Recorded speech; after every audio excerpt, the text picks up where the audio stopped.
Bon, nous nous retrouvons une fois de plus au tribunal. Sachez pour ceux qui me regardent et qui m'écoutent que j'y suis aujourd'hui, mais que j'y étais aussi hier et avant-hier. C'est-à-dire qu'aujourd'hui, on est pratiquement à un procès par jour entre les procès en première instance, les appels, etc. C'est vraiment un acharnement systématique. Et aujourd'hui, c'est une nouveauté, c'était Pierre Berger qui m'attaquait pour 3 phrases dans le livre que j'avais fait avec Nolo, Dialogue désaccordé. Donc je ne sais pas si les questions que vous voulez me poser à ce propos. Et comment ça s'est passé ? Pour moi, ça s'est très bien passé, parce qu'en réalité, la médiocrité dialectique et logique des juges est affligeante. J'arrive pas à savoir s'ils sont coincés et donc de mauvaise foi parce qu'ils sont coincés, ou qu'ils ne maîtrisent plus du tout la logique, et que comme la justice est une casuistique, ils sont tombés de la casuistique au paralogisme et au sophisme systématique. Parce que vraiment, ils ont des problèmes de logique simple, de logique pure. Et moi, je suis vraiment un très très bon logicien. Donc à du moment, je suis obligé je suis consterné, je suis obligé de les reprendre, comme un professeur reprendrait des mauvais élèves, ce qui est affligeant. Alors, il a été beaucoup question, c'est bizarre dans un procès comme ça, de la montée du Front National. En fait, c'était le sujet du livre au départ qui est attaqué. Alors, Pierre Berger attaque le livre sur 3 phrases où je parle de lui de façon incidente sur le commerce des enfants qui tend à se légaliser avec la PMA, et notamment sur son côté militant, par ses phrases publiques, sur le fait qu'on doit pouvoir tout vendre et tout acheter. Lui pense plutôt à acheter parce qu'il a de l'argent, et les bras des travailleurs, mais aussi les enfants des femmes pauvres. Et je posais la question dans le livre, quand un vieux riche veut acheter l'enfant d'une femme pauvre, qu'est-ce qu'il compte en faire ? Et j'estime que cette question est légitime, parce que quand c'est une femme stérile, ou un couple stérile, on se dit ils peuvent pas avoir d'enfants, ils veulent acheter un enfant pour en avoir un. Mais quand c'est un vieil homosexuel de 80 ans milliardaire qui se bat pour que donc lui aussi, puisse acheter des enfants de pauvres, la question est légitime, d'autant plus effectivement qu'il y a une traînée de soufre derrière l'histoire de Pierre Berger, à travers la Villa Majorelle, l'affaire du pasteur Doucet, la vilaine Lulu, etc. Donc moi j'étais sur un propos général, qui était le Front National monte parce que la gauche sociale qui défendait avant le monde du travail et les acquis sociaux est devenue une gauche sociétale qui ne défend que la transgression morale au nom de la liberté post-68arde, et dont Monsieur Pierre Berger est un des acteurs majeurs. Et c'est à cause de la trahison de la gauche par des gens comme Pierre Berger, qui se prétend de gauche, qu'aujourd'hui, le peuple français vote Front National massivement, puisqu'aujourd'hui c'est le premier parti de France. Donc il y avait vraiment une argumentation qui, chez moi, partait de très haut, et qui, de façon incidente, parlait de Pierre Berger sur ses déclarations publiques, et aussi peut-être de savoir ce qu'il y avait derrière quant à la vie privée de Pierre Berger. Mais ce n'était pas mon sujet. Mais par contre, lui m'a envoyé au tribunal pour faire interdire le livre et demander à mon éditeur 328 000 € de dommages et intérêts. C'est-à-dire essayer de tuer la seule maison d'édition qui m'édite, puisque je crois que j'ai édité mes 7 derniers livres aux éditions Blanches. Donc on voit vraiment que c'est la continuation de la persécution qui s'exerce sur moi pour me faire taire, non pas sur des arguments de fond, mais pour me faire taire purement et simplement, en me faisant condamner chaque fois que j'ouvre la bouche, comme le fait monsieur Aziza, qui m'intente 3 procès de suite, où j'ai été condamné hier, il faut le savoir, pour des commentaires qui ne sont pas de moi, sur un article qui n'est pas de moi, sur le site Égalité et Réconciliation, dont, au moment des faits, je ne suis pas le directeur de la publication. Mais je suis condamné à 11 000 € d'amende parce que j'ai donné les moyens à des gens d'ironiser sur ce petit monsieur Aziza. Et il m'a attenté 1 procès, 2 procès, 3 procès. C'est-à-dire que je suis face à un harcèlement systématique de 2 puissances qui sont coordonnées, la communauté juive organisée, au nom de la défense d'Israël et du droit finalement, du droit des peuples puissants sur ce qui pense être des peuples inférieurs, on est sur la même question, et puis monsieur Pierre Berger qui est le droit des riches sur les pauvres. Les 2 sujets se rejoignent, ils sont bras dessous, et c'est un combat à mort contre moi qui instrumentalise à travers le parquet la justice pour me détruire, parce qu'ils sont incapables de me porter la contradiction, comme vous pouvez le savoir dans les médias. Ils n'ont pas réussi à me faire taire par la violence physique malgré 4 agressions en commando. Et ils n'ont pas réussi à me détruire par la diffamation systématique dans les médias. Il se trouve que je vends des livres et que ma dernière vidéo de commentaires sur les événements du vendredi 13 est à 600 000 vues aujourd'hui sur YouTube. Donc maintenant leur but, c'est de me ruiner totalement, de me mettre en prison Et je pense que leur but, c'est de me pousser à quitter le territoire, c'est-à-dire à ce que je quitte la France et que j'arrête à mener mon combat pour la France. Voilà, voilà la situation. Il y avait dans la plaidoirie de Maître Viguier un passage particulièrement intéressant, c'est qu'il faisait le parallèle entre la situation des pays tels que la Syrie et l'Ukraine, où les gens sont dans des camps, où les enfants meurent dans des camps, et la situation en France, où finalement la gauche s'occupe de son cul et de Exactement, son oui, argent. Oui, c'est parce que en fait, moi je suis sur un débat qui est un débat de fond et de haute altitude morale et intellectuelle et politique, et on essaye de me détruire sur des arguties et des trucs fallacieux, genre je me serais moqué de Monsieur Aziza en raison de son origine raciale ou confessionnelle, alors qu'il n'y a pas besoin de ça pour voir que ce type est ridicule, agressif, méchant, et que c'est un militant sioniste inconditionnel et qui ne fait pas du journalisme, vous voyez. Mais malheureusement, ce qui est très triste, c'est que depuis notamment, bon, il ne faut pas rêver, mais depuis l'ère Taubira, c'est encore plus marqué. Aujourd'hui, l'institution judiciaire, via la soumission du parquet au pouvoir politique, est systématiquement utilisée par le pouvoir politique en place. Et là, ce n'est pas de la fabulation, puisque Manuel Valls, Premier ministre en exercice, m'a déclaré publiquement la guerre à plusieurs reprises. C'est-à-dire qu'il s'occupe du cas d'Alain Soral comme du cas de Dieudonné. Et donc aujourd'hui, l'institution judiciaire a été mise à contribution systématiquement pour me massacrer. Voilà. Et aujourd'hui, vous avez assisté à une de ces tentatives de massacre. Cette fois, c'était pas la communauté juive organisée, c'était le lobby homosexuel militant. Ils travaillent la main dans la main. Il suffit de voir les photos où on voit Pierre Berger, Bernard-Henri Lévy, bras dessus, bras dessous. Ils essayaient encore de faire confirmer une condamnation qui se monte, si on met toutes les sommes bout à bout, à 350 000 € environ, pour moi et mon éditeur. Donc c'est une menace de mort faite à mon éditeur.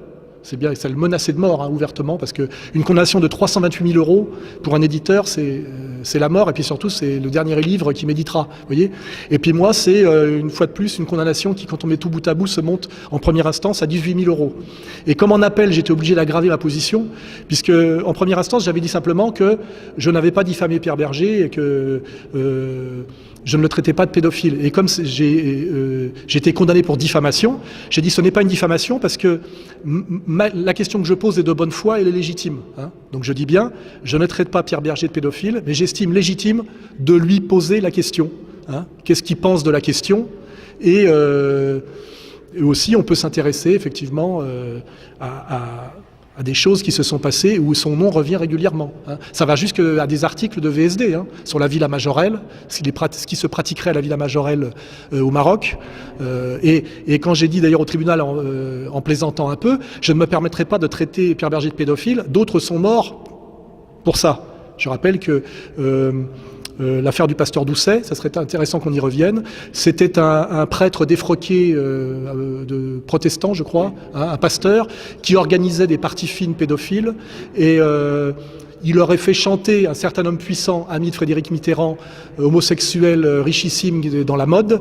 Ce richissime homosexuel puissant aurait demandé à François Mitterrand, président de la République à l'époque, de le débarrasser de ce problème. Les ordres auraient peut-être été mal compris, mais le pasteur Doucet a été ramassé chez lui par un inspecteur dont on a le nom et la date et l'heure, et on ne l'aurait plus jamais revu, mais on aurait trouvé son cadavre dans la forêt quelques temps après. Voilà.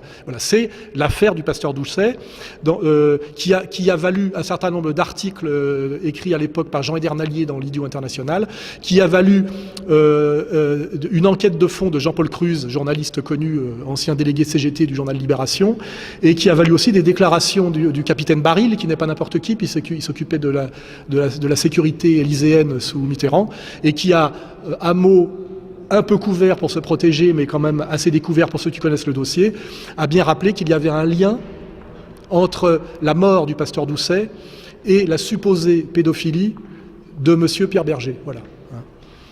On peut finir là-dessus. Malheureusement, ce n'était pas le sujet qui m'intéressait le plus profondément, parce que, je vous dis, mon sujet, c'était dans ce monde du libéralisme étendu, exacerbé, où aujourd'hui tout est à vendre, y compris les enfants des femmes pauvres aux riches prédateurs. C'était ça le sujet. Mais effectivement, j'ai été obligé d'en arriver en appel, ayant été condamné en première instance, à essayer de démontrer que de poser la question la question de la question pédophile à Pierre Berger et de la pédophilie à Pierre Berger n'était pas une diffamation, mais une question de bonne foi. Voilà. On peut finir là-dessus ? Oui. Merci à vous de me suivre régulièrement et de vous déplacer, sachant qu'effectivement, ce qui est triste, on ne peut pas filmer les audiences au tribunal, parce que si le public voyait ce qui s'y passe, je pense que le Front National ne serait pas à 43%, mais aurait déjà gagné plusieurs régions au premier tour. Voilà. Merci à vous. Merci.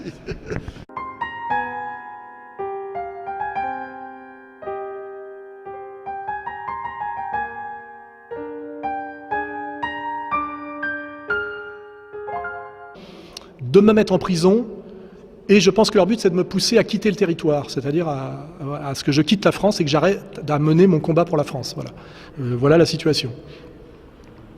Il y avait dans la plaidoirie de Maître Viguier un passage particulièrement intéressant, c'est qu'il faisait le parallèle entre la situation des pays tels que la Syrie et l'Ukraine, où les gens sont dans des camps, où les enfants meurent dans des camps, et la situation en France, où finalement la gauche s'occupe de son cul et de exactement, son oui, argent. Oui, c'est parce que en fait, moi je suis sur un débat qui est un débat de fond et de haute altitude morale et intellectuelle et politique, et on essaye de me détruire sur des arguties et des trucs fallacieux, genre je me serais moqué de Monsieur Aziza en raison de son origine raciale ou confessionnelle, alors qu'il n'y a pas besoin de ça pour voir que ce type est ridicule, agressif, méchant, et que c'est un militant sioniste inconditionnel et qui ne fait pas du journalisme, vous voyez.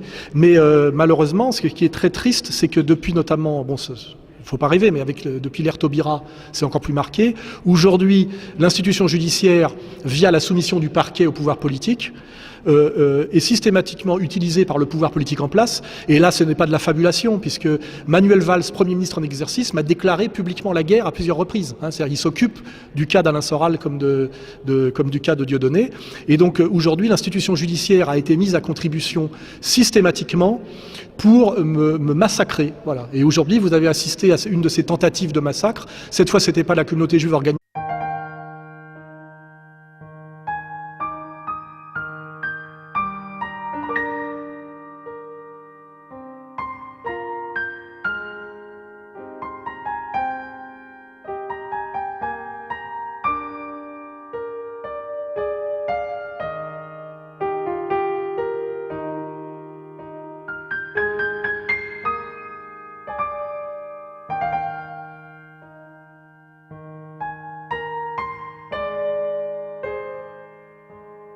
Bon bah nous nous retrouvons une fois de plus au tribunal.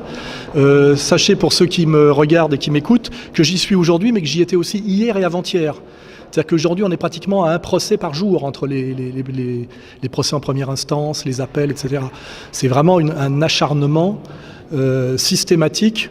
Et aujourd'hui, ouais, c'est une nouveauté, c'était Pierre Berger qui m'attaquait pour 3 phrases dans le livre que j'avais fait avec Nolo, là, Dialogue désaccordé. Hein. Donc je ne sais pas si les questions que vous voulez me poser à ce propos. Et comment ça s'est passé ? Bah, pour moi, ça s'est très bien passé, parce qu'en réalité, je veux dire, la médiocrité dialectique et logique des juges est affligeante. J'arrive pas à savoir s'ils sont coincés et donc de mauvaise foi parce qu'ils sont coincés, ou qu'ils ne maîtrisent plus du tout la logique, et que comme la justice est une casuistique, ils sont tombés de la casuistique au paralogisme et au sophisme systématique. Parce que vraiment, ils ont des problèmes de logique simple, de logique pure. Et moi, je suis vraiment un très très bon logicien. Donc à du moment, je suis obligé je suis consterné, je suis obligé de les reprendre, comme un professeur reprendrait des mauvais élèves, ce qui est affligeant. Alors, il a été beaucoup question... C'était le lobby homosexuel militant. Hein. Il travaille la main dans la main. Il suffit de voir les photos où on voit Pierre Berger, Bernard-Henri Lévy, bras dessus, bras dessous. Ils essayaient encore de faire confirmer une condamnation qui se monte, si on met toutes les sommes bout à bout, à 350 000 € environ, hein, pour moi et mon éditeur. Donc c'est une menace de mort faite à mon éditeur. C'est bien, ça le menaçait de mort, hein, ouvertement, parce qu'une condamnation de 328 000 € pour un éditeur, c'est c'est la mort, et puis surtout c'est le dernier livre qui méditera, vous voyez. Et puis moi c'est une fois de plus une condamnation qui, quand on met tout bout à bout, se monte en première instance à 18 000 €.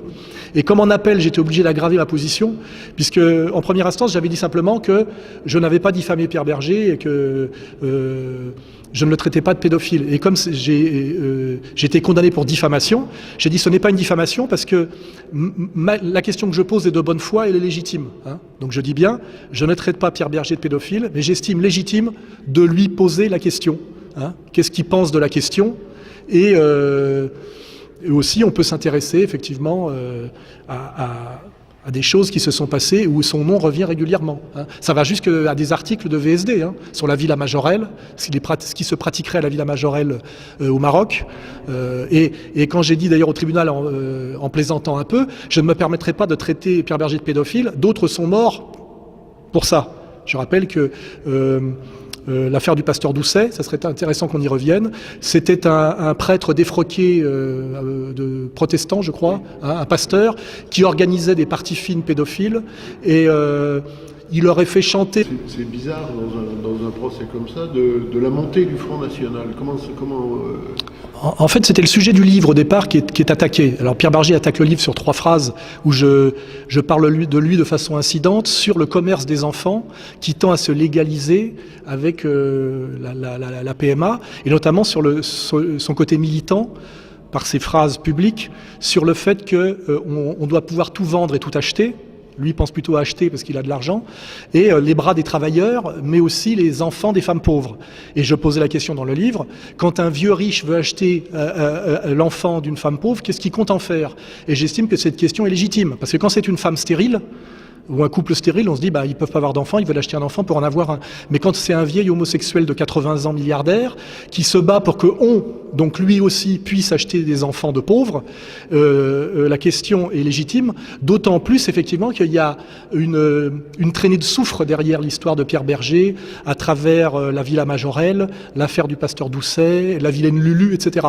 Donc moi j'étais sur un propos général qui était le Front National monte parce que la gauche sociale qui défendait avant le monde du travail et les acquis sociaux est devenue une gauche sociétale qui ne défend que la transgression morale au nom de la liberté post-68arde et dont monsieur Pierre Berger est un des acteurs majeurs. Et c'est à cause de la trahison de la gauche par des gens comme Pierre Berger qui se prétend de gauche qu'aujourd'hui le peuple français vote Front National massivement, puisqu'aujourd'hui c'est le premier parti de France. Donc il y avait vraiment une argumentation qui chez moi partait de très haut et qui de façon incidente parlait de Pierre Berger sur ses déclarations publiques et aussi peut-être de savoir ce qu'il y avait derrière quant à la vie privée de Pierre Berger. Mais ce n'était pas mon sujet. Mais par contre, lui m'a envoyé au tribunal pour faire interdire le livre et demander à mon éditeur 328 000 € de dommages et intérêts. C'est-à-dire essayer de tuer la seule maison d'édition qui m'édite, puisque je crois que j'ai édité mes 7 derniers livres aux éditions Blanches. Donc on voit vraiment que c'est la continuation de la persécution qui s'exerce sur moi pour me faire taire, non pas sur des arguments de fond, mais pour me faire taire purement et simplement, en me faisant condamner chaque fois que j'ouvre la bouche, comme le fait monsieur Aziza, qui m'intente 3 procès de suite, où j'ai été condamné hier, il faut le savoir, pour des commentaires qui ne sont pas de moi, sur un article qui n'est pas de moi, sur le site Égalité et Réconciliation, dont, au moment des faits, je ne suis pas le directeur de la publication. Mais je suis condamné à 11 000 € d'amende parce que j'ai donné les moyens à des gens d'ironiser sur ce petit monsieur Aziza.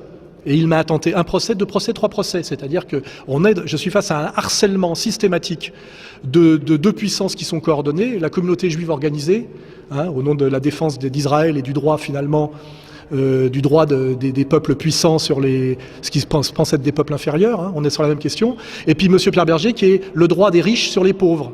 Les 2 sujets se rejoignent, ils sont bras dessus bras dessous, et c'est un combat à mort contre moi qui instrumentalise à travers le parquet la justice pour me détruire parce qu'ils sont incapables de me porter la contradiction, comme vous pouvez le savoir dans les médias. Ils n'ont pas réussi à me faire taire par la violence physique malgré 4 agressions en commando. Et ils n'ont pas réussi à me détruire par la diffamation systématique dans les médias. Il se trouve que je vends des livres et que ma dernière vidéo de commentaires sur les événements du vendredi 13 est à 600 000 vues aujourd'hui sur YouTube. Donc maintenant leur but, c'est de me ruiner totalement.